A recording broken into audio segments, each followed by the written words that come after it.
everyone. Thank you for joining me this very lovely afternoon. This is your one and only Waka Waka Doctor here, bringing you, as always, the best of travel and migration across various countries in the world.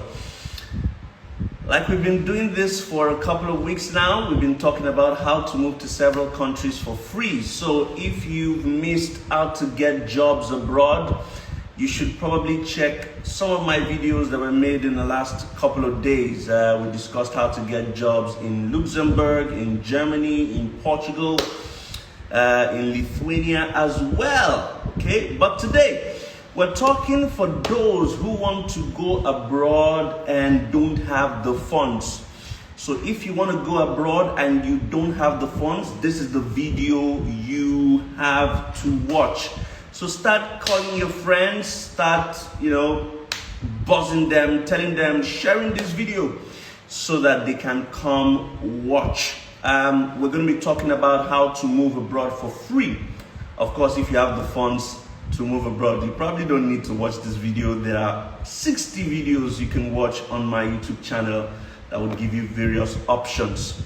But today it's those who want to move for free. And I have a very lovely friend of mine who we've had a few chats several weeks ago, and he's been sharing his ideas with people as to how to move abroad for free. And I thought, why not bring him up here to come help people who have not seen him before, who've not heard him before. Let's try and build a community and help as many people as possible and answer questions with regards to moving abroad for free. So, let me bring him up so we can get started. Straight away. If you've never heard my brother speak before, you've probably missed a lot of my videos in the past. So, this is an opportunity for you to just get a pen and let's start writing, because we're going to be getting the best from him this evening. I have just added him up and I'm hoping that he connects shortly. My brother! How are you? I'm fine, thank you. It's not easy. This life of going on Instagram Live and YouTube is not an easy job. It's not. It's not for the faint-hearted. But thank you very much for joining this afternoon. I'll just take my ring light. Yes, we're supposed to have done this yesterday, but we got caught up with several activities. But all the same, we're here today. And let me introduce my brother and friend. His name is Olanrewaju Lewis. But like I always do, I never want to talk about the people. I prefer that you hear from the horse's mouth. So it doesn't look as if Waka Waka Doctor is the one painting these people. But I can tell you for free that this man has never paid school fees or tuition fee in his life. So, brother, just a quick introduction before I fire you with my questions. All right, thank you very much, Waka Waka Doctor. Again, coming on this platform, I don't take it lightly, and I want to welcome everyone that is listening to Waka Waka Doctor. My name is Larry Lewis. Some people say Dr. Lewis, some people say Dr. Larry Lewis, but I just prefer to remain Larry Lewis. All right. By the grace of God, I've been able to enjoy scholarship for 3 degrees: first degree, second degree, and even PhD. And the funny thing is that, like I tell people, it's all about grace. Because if it's about what you have, many people will have scholarship, okay? But because we're able to go through this process, right, we have learned over the years, there are some things that you can do that will position you to be able to win or be considered to get the best foot in. And so that's why we do all these things that we are doing, to make the people aware that this thing is actually possible, okay?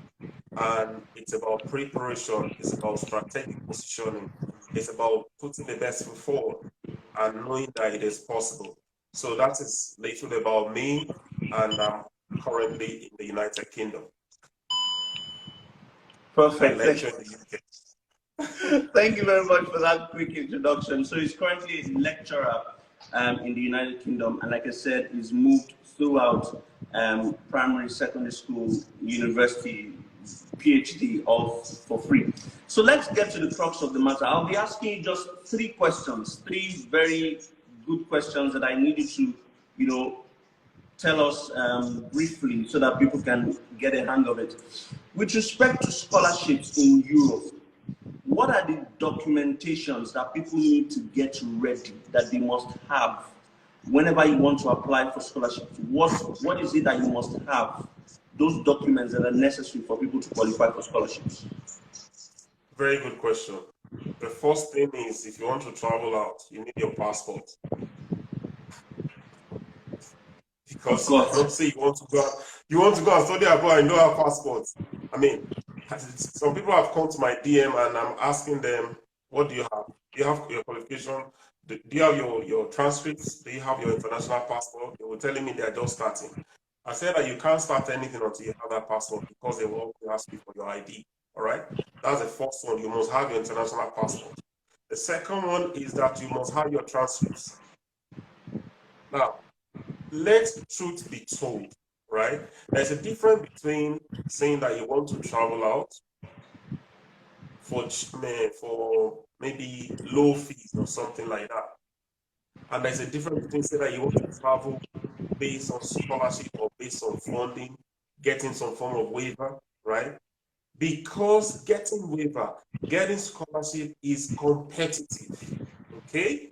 And so you must also be competitive enough to compete with whoever, so many people that are in the pool trying to get it, all right? So I will tell anybody, look, top three categories will easily be considered. First class, 2-1, 2-2. They will be easily considered. They will be considered for scholarships. All right. First class, second class lower. They are the top that will be considered. Don't let anybody deceive you. The second one is, if you say you have a third class, right? The only way you'll be considered if the university says that we will give you a waiver or a discount because you are an international student, or because you are from a resource-constrained environment, or from a less privileged home. That's the only way you'll be considered if you have that kind of level. But the best place is to be in first class, 2-1, 2-2, or let's say second class upper, second class lower. So you must have your transcript. The third thing is this: you must be able to curate your story, right? You must be able to craft your story in a way that speaks to what they want. Let me give you a practical example. You want to apply for funding in, let's say, University of Amsterdam now, okay? And possibly it's in the School of Management. Now, if you are to write a motivational statement for that kind of place, your background must be quite similar to the faculties or lecturers within that School of Management there. It must resonate with what the institution stands for. So this thing is not something that you just wake up and say that you want to write a motivational statement. It requires some brain work for you to sit down and look at how you're going to craft this thing that is sells to them. That when they see it at once like this thing will resonate with them. That is motivational statement. Now, when we talk about statement of purpose, right? Statement of purpose is more than personal statement. It's actually something that will craft your story with their own story, right? And what you intend to bring to the table that will help them also to be better. Because anybody that is funding you is not Father Christmas. Let's be sincere with it. It's not Father Christmas. They also need to gain something.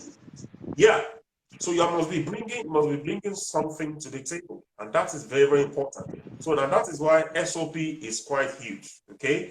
And in my ebook, I try to put some things that will help people in that area. It's in the link in my bio, okay? So that is for transcript, then personal statement. Then some of them will tell you that you don't know how to speak English, even though you had your primary, secondary, university in English language. And so they will tell you to go and you must do IELTS. That is International English Language Testing Service. That is the exam. And they will tell you you must score a particular band. For example, if you are on this call and you have a 2-1 or first class in your first degree, and you have your master's that your aggregate score was over 60%, that means you have PhD grade masters. You do not just get a pass in your masters, but you got a PhD grade, and you desire to come to the UK for PhD. There are several PhD funds available, but you must add to what you've already have. Go and do your IELTS, and you must get 7.5. There is no negotiation about it. If it is your desire to get into UK PhD funding, go on. In addition to having 2-1 of first class, having a master's that has over 60. In fact, I recommend maybe 62 or 65% upwards. If you have that, go and do your IELTS. IELTS is not difficult to pass. That is the truth. In fact, the material to pass it is just around 5K. You will have the material, the video, the audio, everything that you need to pass it is available. You can pass it. It's not difficult. You can get that 7.5. And you'll be doing yourself a lot of good, because if you have a full funded PhD in the UK today, you'll be getting not less than 16,000 pounds per annum. And you have that for 3 or 3.5 years. So that is small money compared to the 89,000 you spend, or 83,000 you spend if you're in Nigeria. Or if you're in other countries, I don't know the exchange rate, but if somebody in Nigeria will spend that much to do the IELTS. So that is for IELTS. Now, there are some other European countries like Italy now.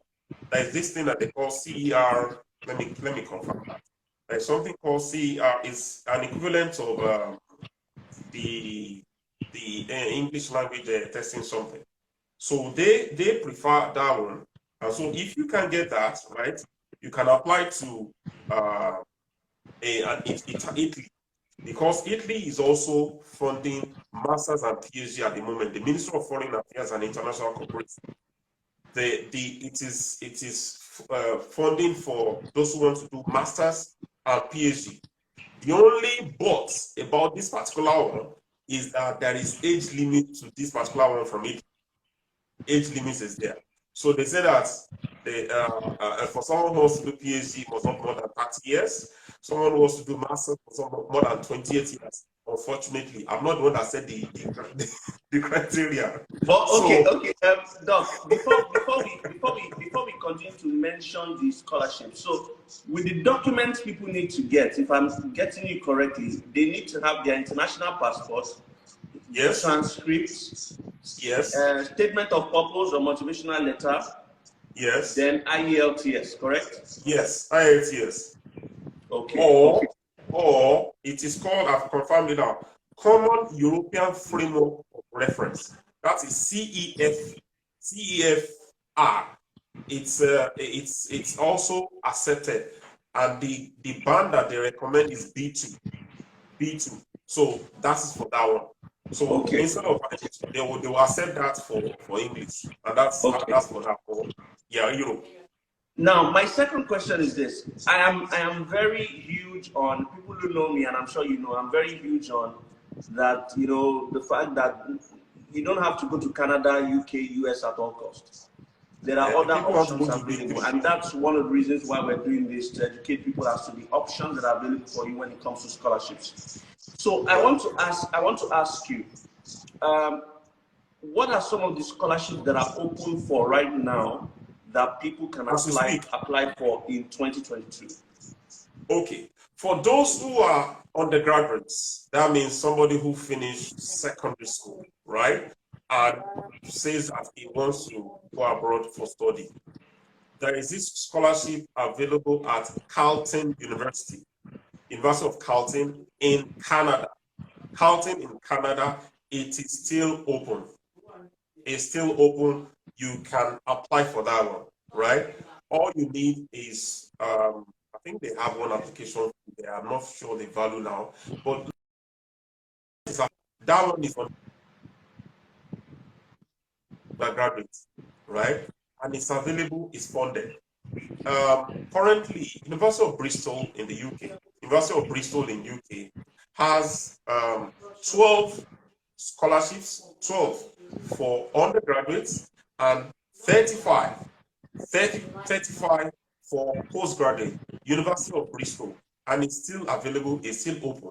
It's going to close June 13th. June 13th. That one is in Bristol in the UK. Somebody is asking for, now Carleton is spelled C-A-R-L-T-O-N.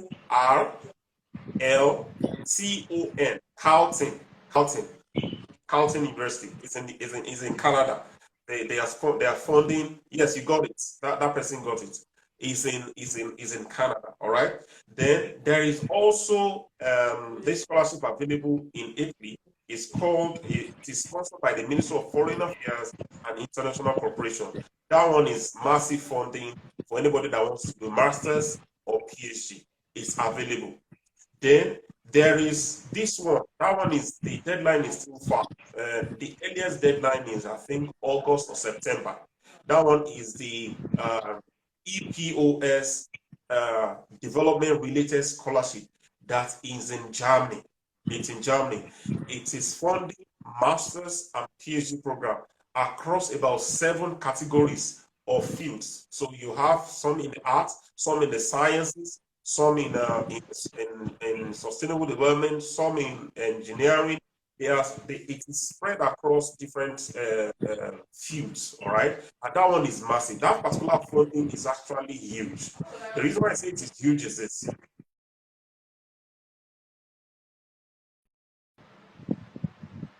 We're losing you now. 861 euro, all right? For those who are doing masters. Are you still there? We can hear you. We can hear you. Okay. For those who want to do master, that one is 861 euro per month. They're going to give something towards medical insurance. They're going to give something towards accommodation. They're going to give something towards supporting family. So some people have been asking, oh, will I be supported? My family will support me. Yes, this one is actually huge. For those who are doing master PhD, it's higher. It's about 1,200 euro per month in living expense that they're going to give the person. So that particular funding is huge. Most of the master's program is about 24 months, so it is a long time. And there are 2 ways to apply for that. There are I'm not sure what happened. I got a phone call, and I think it just disrupted it. Disconnected everything. Yeah. And that's what happened. So you were talking about, you mentioned Carleton University, mentioned University of Bristol, the Ministry of Foreign Affairs in Italy, and you've also mentioned the EPOS Developmental Scholarship in Germany. Is there any other one you want to mention for us? Yeah, so there is what's it called now? The one in Italy, right? Yeah, you mentioned the Ministry of Foreign Affairs, yeah? That is in Italy. I was trying to explain the development related funding for masters and PhD that is currently in Germany.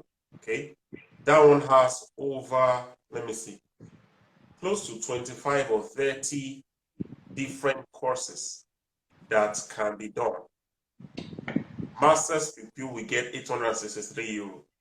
PhD will get 1,200 euro per month. They will get support towards their families. They will get medical insurance. They will get something towards accommodation. It's actually a massive something. So I was trying to explain the mode of application for that one, because it's 2 ways. You're going to do the application to the school, and you're also going to do the application to to DAAD itself. And so do you want to teach us how to apply now for this one? Yeah. Yeah, I can talk into that, because that one is it's a big funding. So anybody that gets it is actually going to be enjoying. Right? Yeah, teach us now, teach us. Me too, I will apply. So what's the doctor want to do with that one again? You better be doing your medical doctor. So that one, right? That one has you're going to have a what we call scholarship essay. Scholarship essay is going to be involved there, right? It's going to be like, why should we give you, right? What is your background? All those things, you have to find a way to craft it. And that was what I was trying to explain before. People must be able to tell their story, right, in a way that resonates with whoever is going to review the application. There is also what we call the Europass CV, right? Your CV must be solid.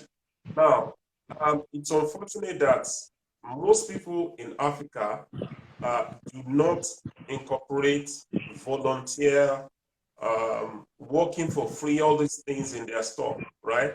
Your CV must be interesting. It must show that you're not only, you are resourceful, right? Somebody who is resourceful is somebody they want to take, all right? So you must be able to find a way to craft all these things. And Europass CV guide is available online.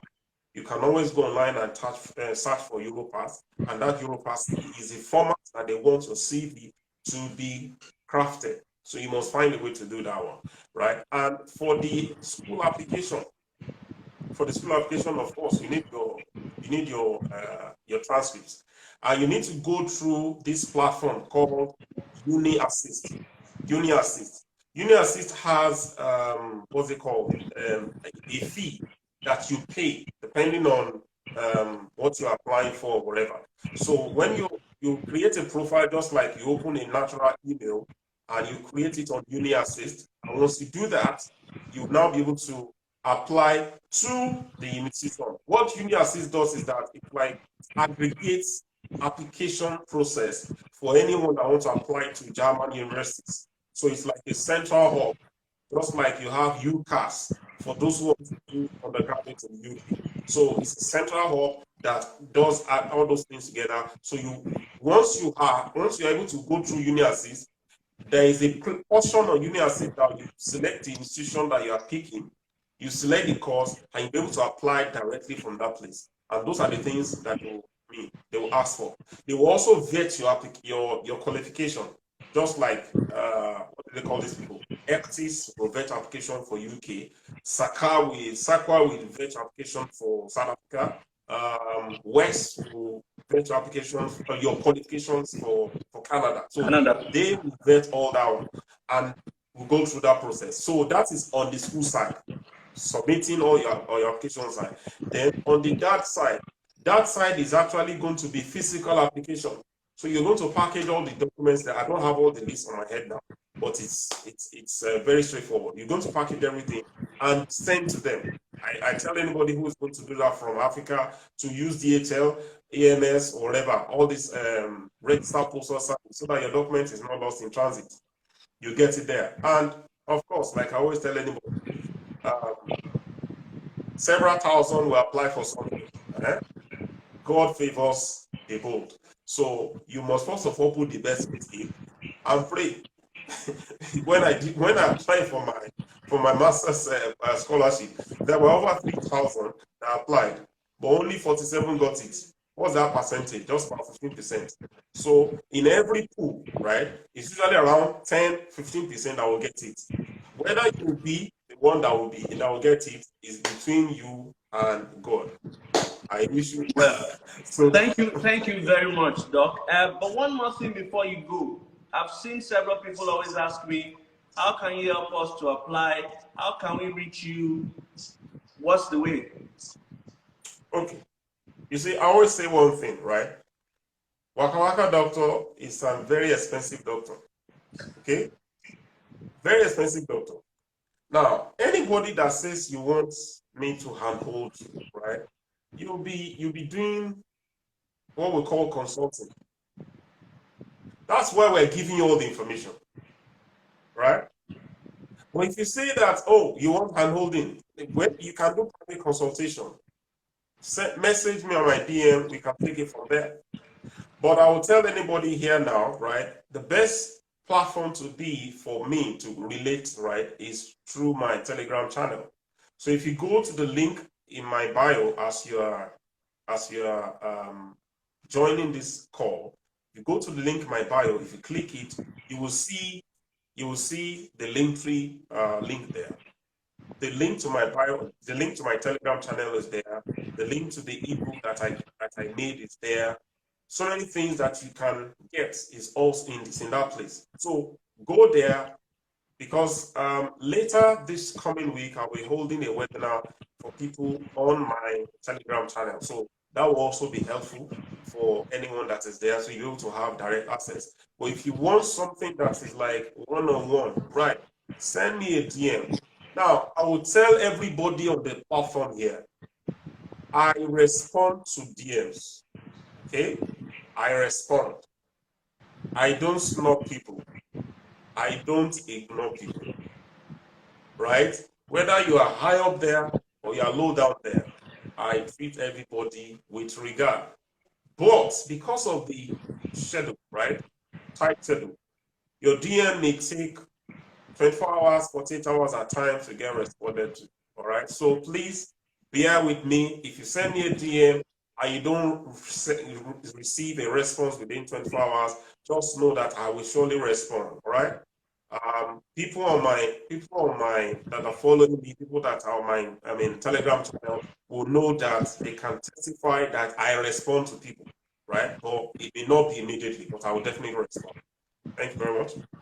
All right, thank you very much, Doc. So, guys, do we have any question there again? Doctor, no, there's no question at the moment.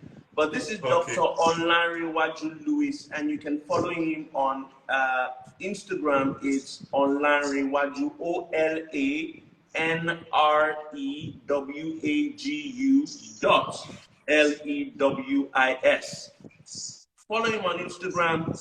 Go to his bio on Instagram. You will see the link to the link tree. Click on it and you will have access to his ebook. You will have access to his Telegram group, and he's hosting a webinar very